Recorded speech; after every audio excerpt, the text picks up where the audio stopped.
Hello everyone, मैं सुमन और आज हम करते हैं कैपिटल बस्टिंग का फर्स्ट पार्ट हमने किया था। थ्योरेटिकल पोर्शन हम कर चुके हैं। कैपिटल बस्टिंग क्या होता है, एक फाइनेंशियल मैनेजर है, उसका क्या वर्क होता है, वर्क होता है उसका कहाँ तक उसका स्कोप होता है।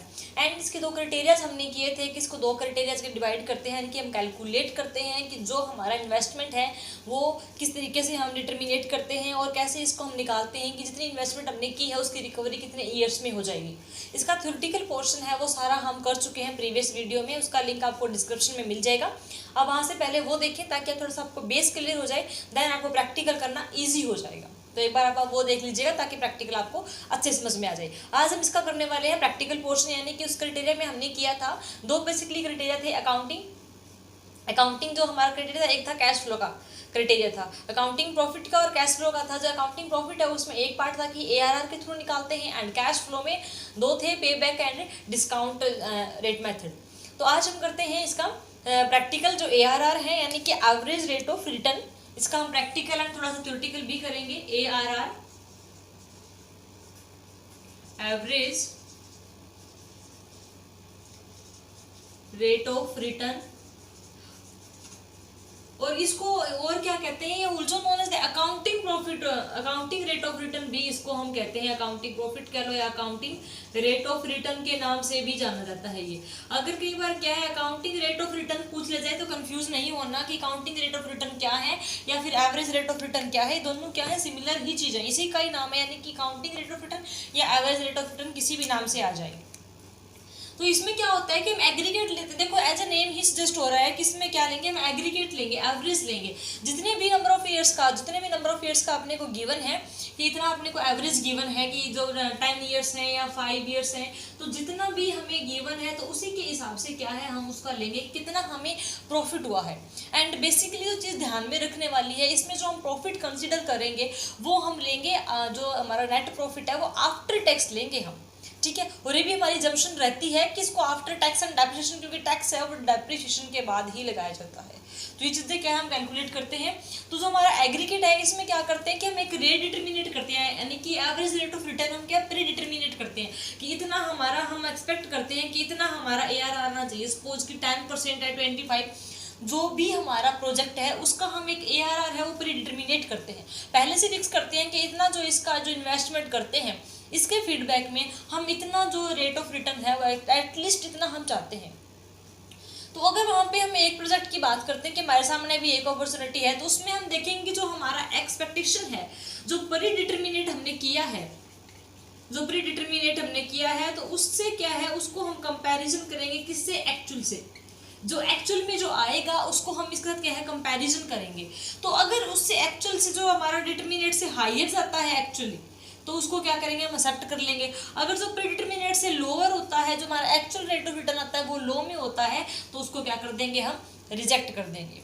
वहीं बात करें अगर दो प्रोजेक्ट हमारे पास हैं, हमारे पास 2 या 3 प्रोजेक्ट हैं, तो उन 2 या 3 प्रोजेक्ट की हम सारी जो ARR है वो कैलकुलेट करेंगे, एवरेज रेट ऑफ रिटर्न है वो एक्चुअली में कितना आता है उसको कैलकुलेट करेंगे, फिर उन तीनों को आपस में कंपैरिजन करेंगे और जिसका हाईएस्ट होगा उसको एक्सेप्ट कर लेंगे और जिसका लोएस्ट होगा उसको रिजेक्ट कर देंगे। तो इस तरीके से क्या है हम ARR निकालते हैं। इसका जो बेसिक फॉर्मूला है ARR का बेसिक फॉर्मूला है average annual profit after tax. ARR हम निकालते हैं average annual profit after tax, यानी कि टैक्स के बाद, एंड डिवाइड बाय हम करेंगे एवरेज इन्वेस्टमेंट। अब बात ये आती है कि एवरेज जो हमारा एनुअल प्रॉफिट है आफ्टर टैक्स है, इसको हम कैसे कैलकुलेट करते हैं। तो इसको जो कैलकुलेट करने का फॉर्मूला है वो क्या लेंगे, हम टोटल प्रॉफिट लेंगे। टोटल प्रॉफिट जितने भी नंबर ऑफ ईयर है, ऑफ ऑल ईयर्स, जितने भी ईयर्स का है वो सारा हम लेंगे, and divide by number of year, जितने भी नंबर ऑफ ईयर होंगे, यानी कि ऊपर तो हम लेंगे प्रॉफिट जितने भी ईयर्स का है, 4, 5, 6 जितने भी ईयर हुए हैं तो उसका जितना प्रॉफिट होगा वो प्रॉफिट हम लेंगे एंड डिवाइड कर देंगे नंबर ऑफ ईयर से कि इतना नंबर है। अब बात आती है एवरेज इन्वेस्टमेंट की। तो एवरेज इन्वेस्टमेंट हम कैसे निकालेंगे, जो हमारी ओरिजिनल इन्वेस्टमेंट होएगी, ओरिजिनल इन्वेस्टमेंट माइनस हम करेंगे सालवेज वैल्यू। जो साल्वेज वैल्यू होती है उसको माइनस करेंगे, डिवाइड बाई 2 कर देंगे, तो ये हमारी क्या है एवरेज इन्वेस्टमेंट आती है। कई बार क्या होता है कि अगर यहाँ पे आप साल्वेज वैल्यू प्लस करते हो तो यहाँ पे एक ये भी होता है कि इस तरीके से भी, यानी कि यहाँ पे प्लस किया तो यहाँ पे आपको माइनस करना होगा। तो डायरेक्टली क्या है इस तरीके से हम निकाल लेते हैं, इसको लेने की जरूरत ही नहीं होती। तो इस तरीके से क्या है इसको हम निकाल लेंगे, यानी कि जो ओरिजिनल इन्वेस्टमेंट है उसमें साल्वेज वैल्यू है, साल्वेज वैल्यू हम at the end of the year लेते हैं मशीनरी की, जब मतलब जो लाइफ टाइम उसका होता है कवर, तो उसके बाद जो उसकी तब भी उसको क्या है हम कैलकुलेट करते हैं कि इसकी साल्वेज वैल्यू कितनी है, कितनी इसके अंदर जो अमाउंट यानी कि मशीनरी है वो डेप्रिशिएट होने के बाद कितनी बची है, तो उसको क्या हम कैलकुलेट करते हैं। तो इस तरीके से यानी कि बेसिकली फॉर्मूला क्या रहेगा, एवरेज एनुअल प्रॉफिट लेंगे हम आफ्टर टैक्स, हमें ये ध्यान में रखना है कि आफ्टर टैक्स होगा, और जो हमारा एवरेज प्रॉफिट हम लेंगे, और जो आफ्टर टैक्स दैट मीन्स क्या है हम डेप्रिसिएशन को इसके अंदर ही इंक्लूडेड मानते हैं कि क्वेश्चन में क्या चीज़ गिवन है, तो उसी का अगर डेप्रिसिएशन गिवन होता है, डेप्रिसिएशन निकालते हैं तो उसको क्या हम ऐड करके और फिर उसको वापस करेंगे, तो हम प्रैक्टिकल करेंगे आपको चीज़ समझ में आ जाएगा। तो बेसिकली अभी के लिए इतना ध्यान में रखें कि ARR निकालते कैसे हैं, average annual profit after tax divide by average investment, ये हम निकालेंगे जितने भी ईयर्स का हमें प्रॉफिट गिवन है एंड डिवाइड बाय जितने भी नंबर ऑफ ईयर है 4, 5, 6 डिवाइड कर देंगे। ओरिजिनल इन्वेस्टमेंट और साल्वेज वैल्यू ऑलवेज क्वेश्चन में गिवन होगी, अगर नहीं गिवन है तो उसको हम जीरो कंसिडर करते हैं, अगर क्वेश्चन में गिवन है तो उसको हम यहाँ पे लिख देंगे, अगर नहीं है तो उसको क्या है हम जीरो कंसिडर करेंगे। ये मेथड है बहुत ही सिंपल है, अंडरस्टैंडिंग इजिली इसको अंडरस्टैंड किया जा सकता है। इसके एडवांटेजेस और डिसएडवांटेजेस थोड़ा सा करें हम, बेसिकली तो इनके प्रैक्टिकल ही इम्पॉर्टेंट है, इतना नहीं है थ्योरेटिकल पोर्शन। यानी कि इसकी एडवांटेजेस क्या हैं, ये मेथड है वो सिंपल है, यानी कि इसको क्या हमें सिर्फ एक एवरेज तो निकालना है, एग्रीगेट लेके चलना, नंबर ऑफ ईयर गिवन है उसकी तो बिल्कुल सिंपल है, इसको इजीली अंडरस्टैंड कर सकते हैं, इसको इजीली हम क्या है कैलकुलेट भी कर सकते हैं। तो ये बहुत ही सिंपल मेथड है। और दूसरा इसमें क्या है कि इसमें हम इंटायर लाइफ है उसी को क्या है कंसिडर करते हैं, जो भी हमारी इंटायर लाइफ है इन्वेस्टमेंट की उसको क्या है हम कैलकुलेट करते हैं, जिससे हमें पता चल जाता है कि इंटायर लाइफ में हमें कितना फीडबैक मिलने वाला है या इसका कितना इस चीज़ की रिकवरी हो जाएगी, तो वो इसमें क्या है इसके थ्रू हम इजीली निकाल सकते हैं। लेकिन इसके डिसएडवांटेजेस क्या होंगे, डिसएडवांटेजेस की क्या होंगे कि ये क्या करता है, ये सिर्फ अकाउंटिंग है, जो ARR मेथड है ना ये कैश फ्लो में नहीं, ये सिर्फ अकाउंटिंग इनकम में ही यूज होता है रादर देन कैश फ्लो, यानी कि कैश फ्लो को बिल्कुल ही इग्नोर कर देता है, कैश फ्लो को कंसीडर ही नहीं करता। तो ये अकाउंटिंग इनकम को ही लेता है कि अकाउंटिंग की प्रॉफिट हमने निकालना है, अकाउंटिंग स्टेटमेंट हमने निकालनी है, तब भी ये यूजफुल होगा, अदरवाइज नहीं होगा। दूसरा क्या है, ये it ignore time value of money, यानी कि इसमें क्या है कि जितने भी ईयर्स हैं, अगर यहाँ पे हम इन्वेस्टमेंट की बात करें कि 10 ईयर है, 5 ईयर, 6 ईयर है, तो सब जितने भी ईयर्स हैं उनको इक्वल वेटेज देता है। तो सबकी जो टाइम वैल्यू है ना, टाइम के अकॉर्डिंग जो वैल्यू की जो मनी की वैल्यू है उसमें अप एंड डाउन होते हैं, तो उसको टोटली इग्नोर करता है, उसको कहीं भी कंसीडर नहीं करता। तो टाइम वैल्यू को बिल्कुल भी नहीं देखता, सबको इक्वल वेटेज देता है, चाहे वो फर्स्ट ईयर हो चाहे वो 5th ईयर, सबको इक्वल वेटेज देता है। दूसरा क्या है, जिसमें प्रीडिटर्मिनेट हम फिक्स करने की बात कर रहे हैं, तो इतना आसान नहीं है, very difficult to decide predetermine rate. Predetermine को डिसाइड करना भी बहुत मुश्किल होता है, हम किस बिहाफ पे करें, कैसे करें, किस फॉर्म में करें, तो वो सारी चीज़ें बहुत मुश्किल होती हैं, काफ़ी इसमें क्या प्रॉब्लम आती है। दूसरा इसमें क्या है कि इसमें जो इन्वेस्टमेंट है उसके साइज को हम नहीं लेते, कि जो इन्वेस्टमेंट हमने की है प्रोजेक्ट को हम देखते हैं कि ARR जो एक्चुअल है और प्रीडिटर्मिनेट है उसका सिर्फ एक डिफरेंस देखते हैं, इन्वेस्टमेंट कितनी की है उसके ऊपर कितना आना चाहिए उस चीज़ को कहीं ना कहीं हम इसमें इग्नोर कर देते हैं। तो ये सारे इसके क्या है डिसएडवांटेजेस हैं।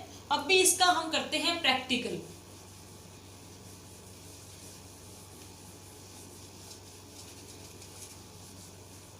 इसका हम प्रैक्टिकल पोर्शन करते हैं। प्रैक्टिकल क्वेश्चन गिवन है, X limited is considering the purchase of a machine, the 2 machine are available, 2 मशीनें हैं, अगर सिंगल होती तो हम एक्चुअल और उसको कंपेयर करते, लेकिन यहाँ पे 2 हैं तो दोनों का हम क्या करेंगे कंपैरिजन, दोनों का आपस में करेंगे। E एंड F 2 मशीनें हैं, the cost of each machine is 60,000 and the each machine has an effected life of 5 year, net profit before tax during the expected life of machine are given below. ठीक है, यहाँ पे दिया हुआ है तो इसको हम लेके आएंगे, टाइम दिया हुआ है। And the method of rate of investment, हमें मेथड भी गिवन होगा कि हमें कौन सा मेथड है उसको अप्लाई करना, यूज करना है, वो क्वेश्चन में गिवन होगा। पे बैक से करना है, ARR से करना है, आगे नेक्स्ट जो हम करेंगे तो आपको गिवन होगा। Certain which of the alternative will be more profitable, अभी हमें ये बताना है कि ई और एफ में से कौन सा अल्टरनेट है वो ज़्यादा प्रॉफिटेबल है। And average rate of tax में बी गिवन टेकन 50%, तो एवरेज रेट ऑफ टैक्स है वो हमें 50% है, यानी कि यहाँ पे जो अपने को दिया हुआ है नेट प्रॉफिट, ये क्या बोल रहा है कि नेट प्रॉफिट है वो बिफोर टैक्स गिवन है, तो हमें इसको आफ्टर कन्वर्ट करना है, तो टैक्स की अमाउंट इन्होंने दी हुई है। और इसमें हम ये अजम्पशन लेंगे कि जो प्रॉफिट है वो क्वेश्चन में मतलब डेप्रिसिएशन के बाद ही दिया है, आफ्टर गिवन है, बिफोर गिवन दैट मींस इसमें डेप्रिसिएशन है वो ऑलरेडी है, तो जरूरत नहीं है। तो यहाँ पे हम उससे पहले क्या लेते हैं, नंबर ऑफ ईयर्स लेंगे। 5 ईयर की बात करी थी, 1 2 3 4 5, तो यहाँ पे क्या है हमने ईयर्स ले लिए। उसके बाद हमें गिवन है कि ई का जो मशीन ई,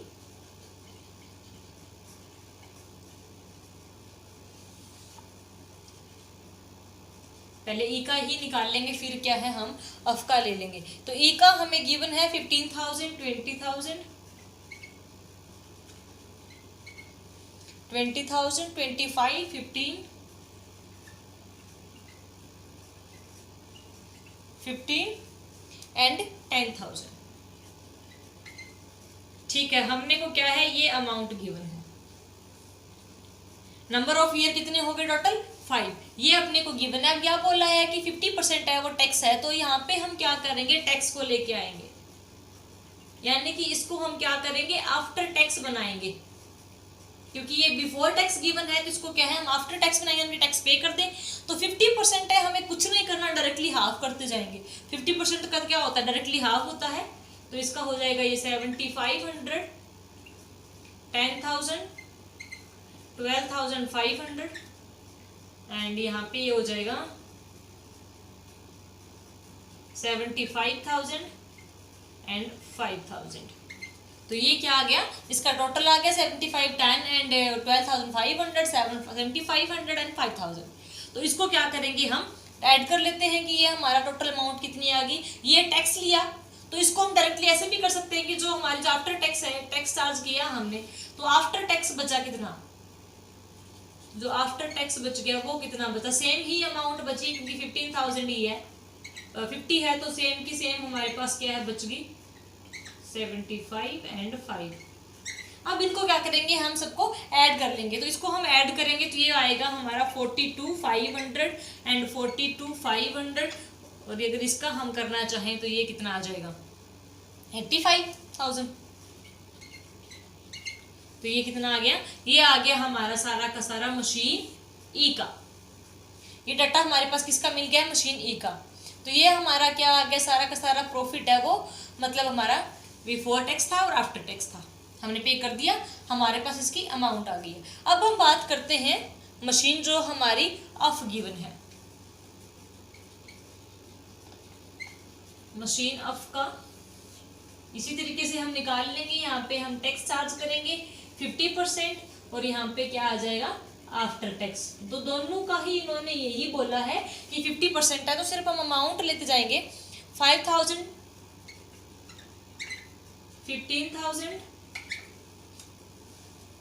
15,000, 20, 30, 20।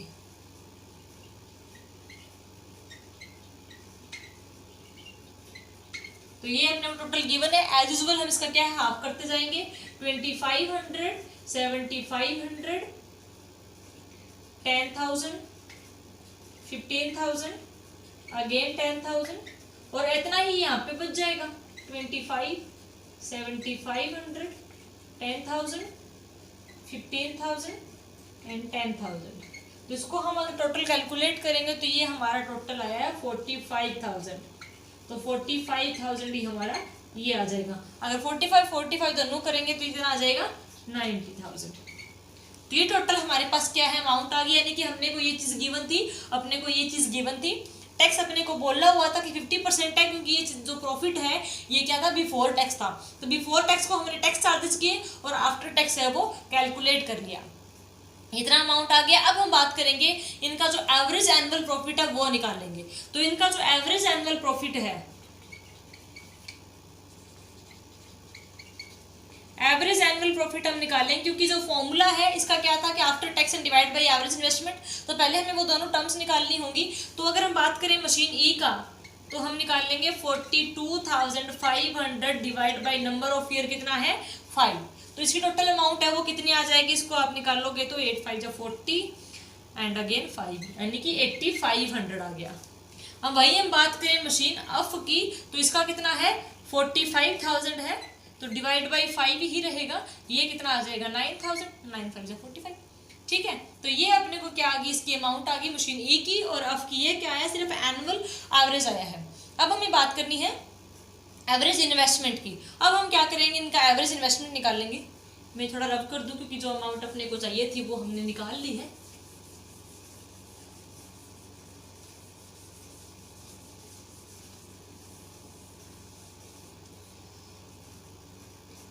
ठीक है, ये मैं ऊपर लिख देती हूँ, एवरेज एनुअल प्रॉफिट ई का कितना निकाला है हमने 85,000 एंड अफ का कितना निकाला है 9,000। अब हम बात करते हैं एवरेज इन्वेस्टमेंट की। एवरेज इन्वेस्टमेंट तो दोनों की ही इक्वल जाएगी, क्योंकि दोनों मशीन का इन्होंने क्या बोला है, एट स्टार्टिंग ही हमने को बोला हुआ है कि 60,000 की है। तो फिर भी अगर हम अलग अलग निकालना चाहें ई और अफ का, तो कितना आ जाएगा 60,000 डिवाइड बाई 2, क्योंकि सालवेज वैल्यू क्या है 0 है, अपने को क्वेश्चन में गिवन ही नहीं है, दैट मीन्स उसको हम 0 ही कंसिडर करेंगे। तो ये आ जाएगा 30,000 एंड 30,000। अब हम क्या करेंगे, ARR के फॉर्मूला में पुट कर देंगे। ARR ई का निकालेंगे, एवरेज एनुअल प्रॉफिट जो निकालना है हमने ई का निकालेंगे, यानी कि 8500 divide by average investment in the form of percentage में निकालना है, तो इनटू 100 कर देंगे। परसेंटेज के फॉर्म में निकालना है तो इसको हमने 100 कर दिया। इसको आप निकाल लोगे, कैलकुलेट करोगे तो ये आ जाएगा 28.33%। वहीं बात करते हैं हम अफ की, तो अफ का कितना है 9,000 डिवाइड बाई 30,000 इंटू 100 कर देंगे, तो यहाँ पे क्या आ जाएगा 30% डायरेक्टली। अब इन दोनों का ये क्या आ गया, ARR आ गया। अब इसमें से अपने को क्वेश्चन में क्या गिवन है कि इसमें ascertain which of the alternative will be more profitable, कौन सा अल्टरनेट मोर प्रॉफिटेबल है, ई और अफ। तो जिसका हाइयर वेटेज रहेगा वो ज्यादा प्रॉफिटेबल होगा, तो यहाँ पे क्या हो जाएगा अफ। तो एट लास्ट क्या है, इस क्वेश्चन में आपको ध्यान में रखना है, एक लाइन लिखनी है, the company should purchase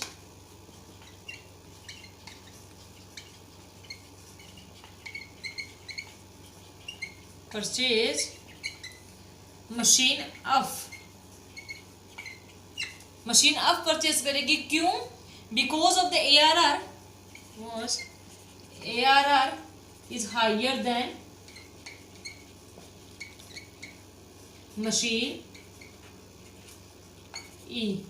machine E से अफ का जो ARR है वो क्या है, हाइयर है, इसलिए कंपनी जो अफ मशीन है उसको परचेज करना प्रेफर करेगी। तो इस तरीके से क्या है, हम ARR को, अगर यहाँ पे सिंगल प्रोजेक्ट होता तो अपने को गिवन होता, प्रीडिटरमिनेट गिवन होता, तो उस रेट से हम कंपैरिजन करते। अगर सपोज कि यहाँ पे बात सिर्फ ई मशीन की होती और अपने को जो प्रीडिटरमिनेट रेट है वो 25 गिवन होता, कि 25 गिवन है जो हमारा प्रीडिटरमिनेट है, एक्चुअली में हमारा 28 आया है। तो इस प्रपोजल को क्या करते हैं, एक्सेप्ट कर लेते हैं, क्योंकि जो एक्चुअल है वो हायर देन प्रीडिटरमिनेट है। अगर वही हमारा जो ये प्रीडिटरमिनेट है वो 30 होता, तो इसको क्या करते हम रिजेक्ट कर देते कि नहीं, ये हमारा जो प्रीडिटरमिनेट है उससे डाउन गया है।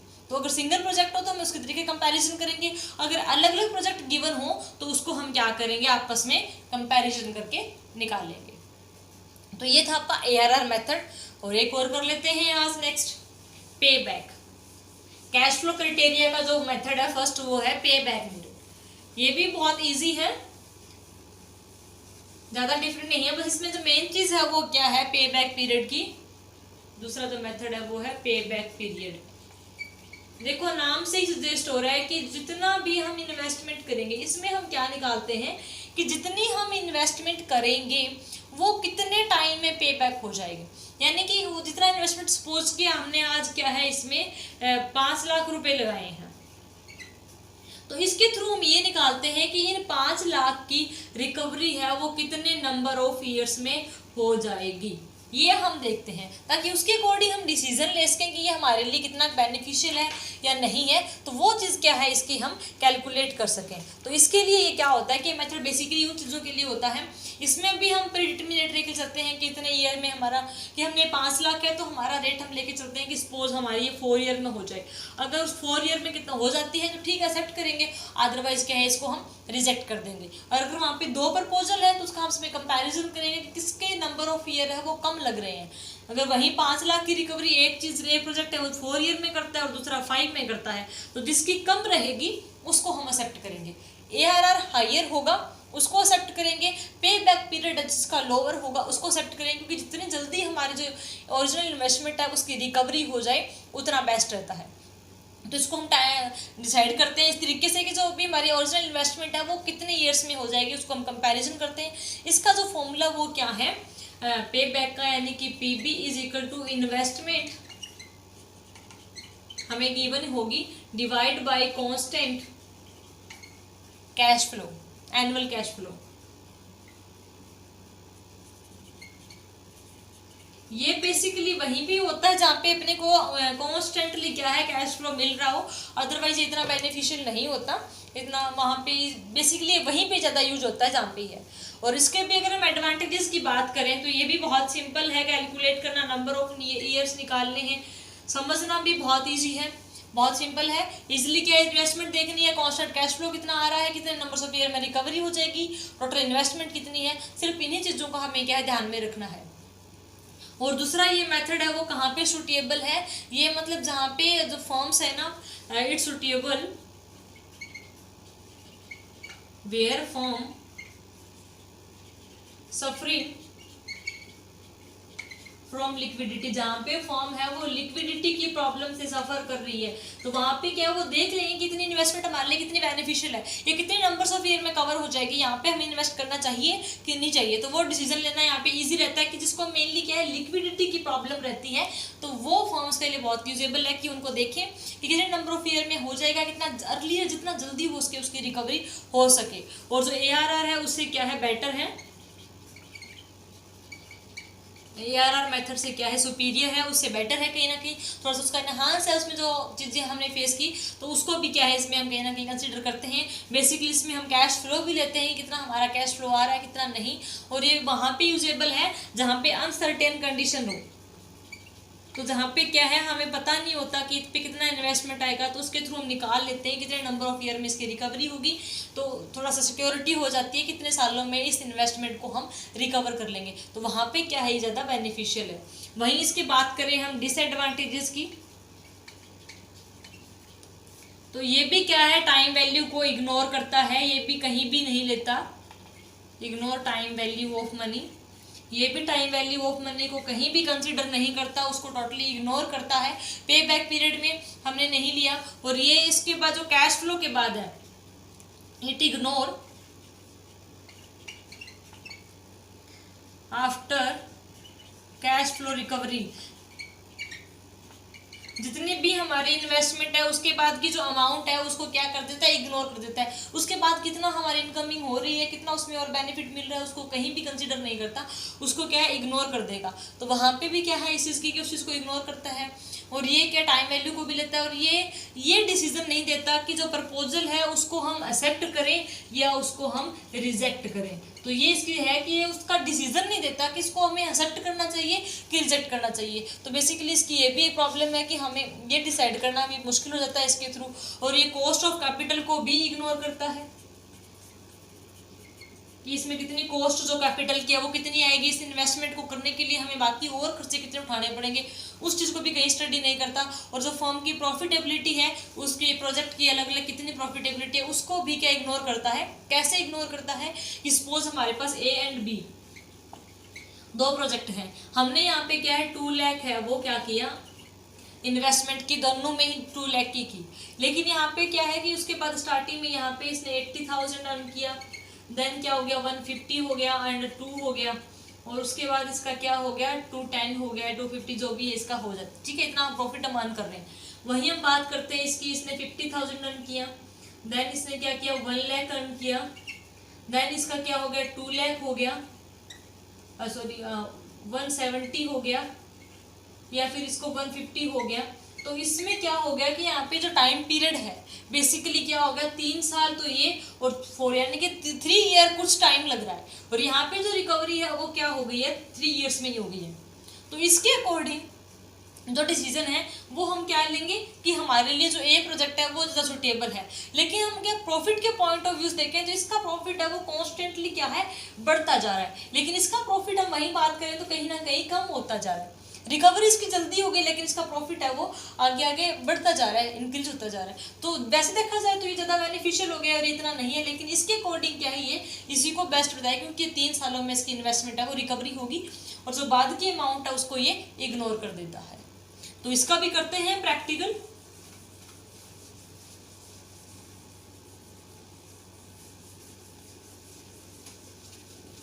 बहुत ही इजी और इंटरेस्टिंग है, और इसके क्वेश्चन है वो पूछे भी जाते हैं एग्जाम में। इसका जो प्रैक्टिकल है, Priya Limited is intending to purchase a machine out of 2 मशीनों का प्रपोजल है, इसको एक मशीन परचेज करनी है प्रिया लिमिटेड कंपनी को। इनके पास 2 अपॉर्चुनिटी है 2 मशीनों की। जो ईच कॉस्टिंग क्या है, यानी कि जो टोटल उसके ऊपर जो कॉस्ट इनकी लगने वाली है इन्वेस्टमेंट है वो 6 लाख ही करेंगे, ये 6 लाख है। Earning after tax and depreciation इनको गिवन है। During the life time machine expected to be, अपने को यहाँ पे क्या दिया हुआ है, depreciation has been provided on straight line basis with no salvage value, कोई साल्वेज वैल्यू नहीं है। Indicate which machine would be more profitable investment under the पे back method of ranking the proposal. हमें यह बताना है पे बैक मेथड को यूज करके कि दोनों मशीनों में से, machine A and machine B, दोनों में से पे बैक मेथड के अकॉर्डिंग कौन सी सुटेबल है, इनको कौन सी परचेज करनी चाहिए।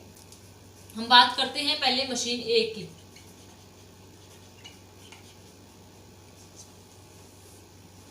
मशीन ए की हम बात करेंगे तो मशीन ए का क्या है, नंबर ऑफ ईयर गिवन है अपने को 5 ईयर है, यहाँ पे भी 1 2 3 4 and 5 number of year given है। अब अपने को मशीन की क्या है, अमाउंट गिवन है 150 यहाँ पे हम लेंगे इसको नेट प्रॉफिट। यहाँ पे अपने को जो गिवन है वो क्या है, आफ्टर टैक्स एंड डेप्रिसिएशन है, टैक्स एंड डेप्रिसिएशन। तो हमें क्या लेना होता है, हमें जो अमाउंट लेनी होती है वो आफ्टर टैक्स लेनी होती है, लेकिन डेप्रिसिएशन आफ्टर नहीं लेनी होती, डेप्रिसिएशन को इंक्लूडेड इसमें लेके चलते हैं। तो वो अपने को अमाउंट गिवन है 150,000। नेक्स्ट है 50 40 50 40 20 एंड 10। अब इन्होंने क्या बोला है कि जो डेप्रिसिएशन है वो हम कैसे कैलकुलेट करेंगे, स्ट्रेट लाइन, यानी कि उसमें हम रिटर्न ऑन वैल्यू पे नहीं लगा रहे, स्ट्रेट लाइन लगा रहे हैं। तो यहाँ पे जो मशीनरी है उसकी जो कॉस्ट है, इनिशियल कॉस्ट है वो कितनी है 6 लाख है। तो हम डेप्रिसिएशन की अमाउंट निकालेंगे कि 6 लाख है, स्ट्रेट लाइन के ऊपर है, नंबर ऑफ ईयर से हम डिवाइड कर देंगे तो ये आ जाएगा 1,20,000। जो डेप्रिसिएशन की अमाउंट है वो कितनी आ गई है 1,20,000। इस तरह से हम निकाल लेंगे, स्ट्रेट लाइन मेथड डायरेक्टली निकालना है कि जो पर ईयर मशीनरी है वो 1,20,000 है वो रिड्यूस हो जाएगी। तो इसमें हम क्या करेंगे, अब इसमें डेप्रिसिएशन को इंक्लूड करेंगे। तो पहले हम लिखते हैं डेप्रिसिएशन, तो स्ट्रेट लाइन है तो पर ईयर कितना आ जाएगा 120 120 120 120 1,20,000। अब इसको हम क्या करेंगे, यानी कि हम नेट प्रॉफिट है वो आफ्टर टैक्स हम लेके आएंगे, लेकिन बिफोर टैक्स यानी कि जो हमारा क्यूमुलेटिव आ जाएगा वो इस तरीके से CFT हम निकालेंगे मशीन का। तो इन दोनों को क्या करेंगे, हम ऐड करते जाएंगे। 2,70,000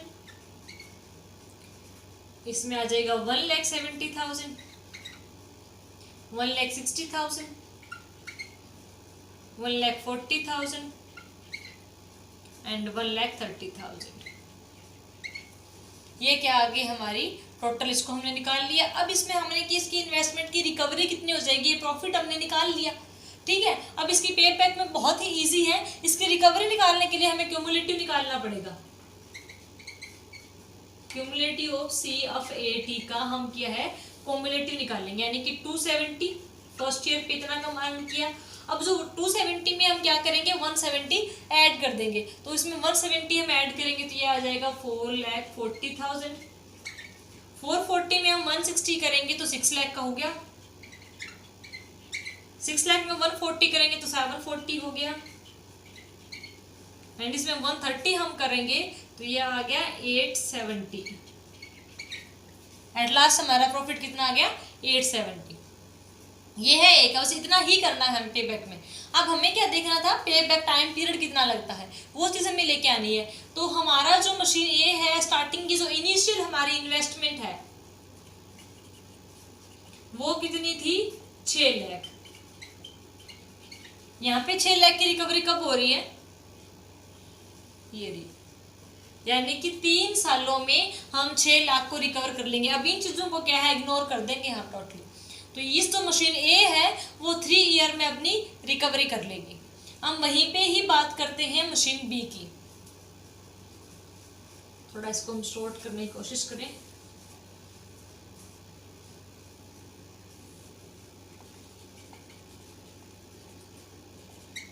मशीन बी की हम बात करें तो नंबर ऑफ ईयर यही रहेंगे।